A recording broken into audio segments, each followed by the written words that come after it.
Good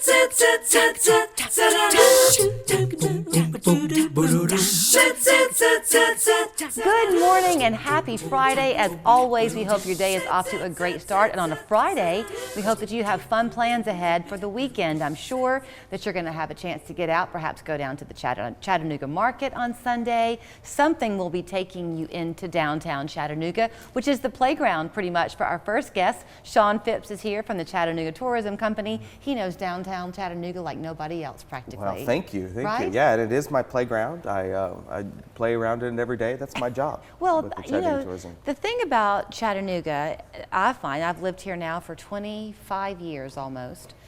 It's always changing. And Always I mean, there's every time you think, especially of late, every time you think you know the businesses on whatever your favorite street is, you find a new one has popped up. But we hold on to our history, and that's kind of what you're focusing on today. Yeah, one of the great things about Chattanooga that I think is unique to our city and maybe just a few cities is our focus on taking older buildings and keeping them, adaptively reusing them for a good purpose. And you know, you see examples of that all across town, where you have a modern building and then right next to it you have a building that it was built in the 1930s, you know, that is still operating, and it gives fabric to the city kind of a joy and kind of a unique look to our city that other cities don't have. Which is no small effort either. Mark Hite was on recently. We're doing these unzipped segments with him where we go through zip codes, and so we were focusing on 37402, all the old department stores and business offices that are now used for living spaces. Yeah, and you have to just keep up with the times, right? You know, we don't go downtown to do our department store shopping anymore, but we want to live downtown, so why not convert? I'll tell you why you go downtown. You go downtown to be entertained. That's right. So the focus this morning is on Memorial Auditorium, and I won't set it up much, but I had a chance to be there not long ago, and the history, as much as I thought I knew about the history, I didn't know it at all. Yeah, I mean, it is a memorial to soldiers. It's literally called the Soldiers and Sailors Memorial Auditorium for a reason. It is to honor those who have fought and paid service, and the building is unique too. It's been around a long time, since the 1920s, right there in Chattanooga. It used to be an open air facility.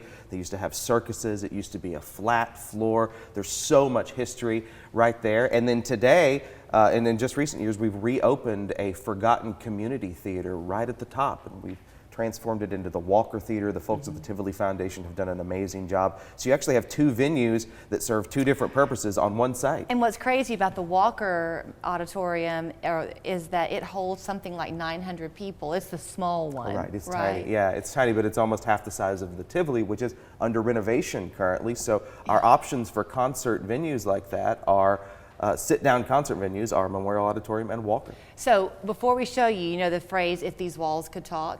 As you watch this, just think, if these walls could talk. Ooh, I have always wanted to experience this stage. Get you, yeah. Get you off the stage.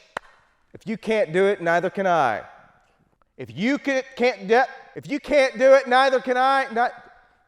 Just cut to the logo. Welcome to the CHA Spotlight.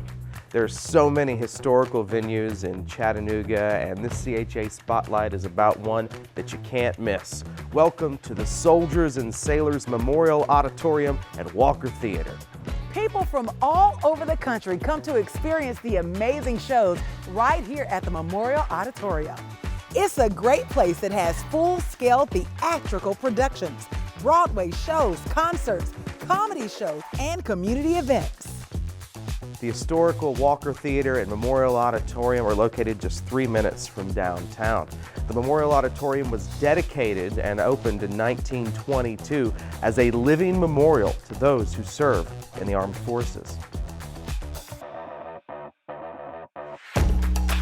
Some amazing artists have graced this stage, like Bruce Springsteen, James Brown, Frank Sinatra, Prince, and even Santana.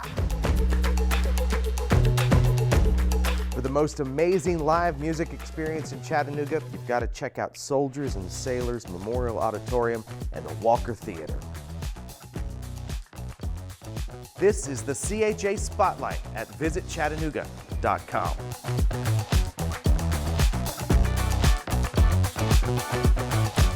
We had a chance to be there. I guess it was a couple of years ago now. We did these features around Christmas time. Yeah. I can't remember all the details now, but anyway, they began to really, Nick and Dave over there at the theater, begin to tell us all these stories, because it did used to be a flat surface, and the circus would come in there. Can you imagine having elephants in that theater? I can't imagine the smell.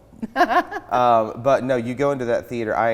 When they opened the Walker Theater back up, it was just a complete game changer. You know, you started getting different types of acts, and that's one of the things that we're focusing on in Chattanooga right now, is just kind of what music venues do we have and what do we need. Because of where we're situated, we often lose a lot of acts to Atlanta and Nashville, just based on the proximity. You know, if you're going to skip a city, you're going to choose Chattanooga instead of Atlanta or Knoxville to skip out on. So what we're looking at is, what venues do we need to help bring those different types of acts into the city? And the Walker and Memorial both serve a great purpose for those. I mean, is that part of your outreach? I know that it is Chattanooga Tourism Company, so you are looking to get people from the outside choosing to come here, and these spotlights are a great way for them to see and get excited. Yeah, that's what we do. So we promote these, of course, in our drive markets, you know, regionally, beyond 70+ miles, but we also want locals to be involved too. You know, we are focused on the economic impact of tourism, but we're also focused on just enhancing the quality of life for locals, and that means sometimes looking into these venues and looking at, what do we need? Do we need a larger venue? Do we need other things? And we've actually recently done a music venue study that is kind of in the last processes now, that we're getting ready to release some information, and it could indicate, you know, who knows what we need. We could need a 16,000 person, you know, giant spaceship venue. Who knows? I don't know what's going to say. I don't know how to follow that one up. Yeah, I don't know what we need. I was going to ask you something, and man, you made me lose my train of thought. I'm sorry, I know I do what that. I was going to ask you. With the tourism coming in, though, aren't we not completely unique, but a little bit? Because I think more and more when I go places, I want to feel it like the locals live it. Yeah. And you can do that in Chattanooga. You can. Our best and biggest asset is our people, and the attitude of welcoming, of, hey, I'm going to take you around. If you ask me a question, I'm going to take you to my favorite place, and I'm going to tell you where I would think you should go. And that's unique to some cities. Some people just ignore you in other cities. Right. We also have a proximity benefit, which is you can be downtown and have a wonderful dinner in a 4-star restaurant, sleep in a nice hotel bed, get up the next morning, and in 10 minutes be on a hiking trail and feel like you're completely on the other side of the world. And that is unique. Yeah. So here's what you can do. If the auditorium is of interest to you, if you want to go and be entertained, now you know the history of it a little bit before you go and buy your tickets for the event that's calling to you. But if there's anything that you want to do, from hiking trails to dining out, to whatever, go to visitchattanooga.com. You can catch all of these different spotlights. They're always cranking them out. And then with the music study, that's wrapped up? Or Yeah, do you that's need wrapped people... up, and we're going to release some findings on that soon. We're really excited to see what it says. Always fun to see you, Sean. All right, see you.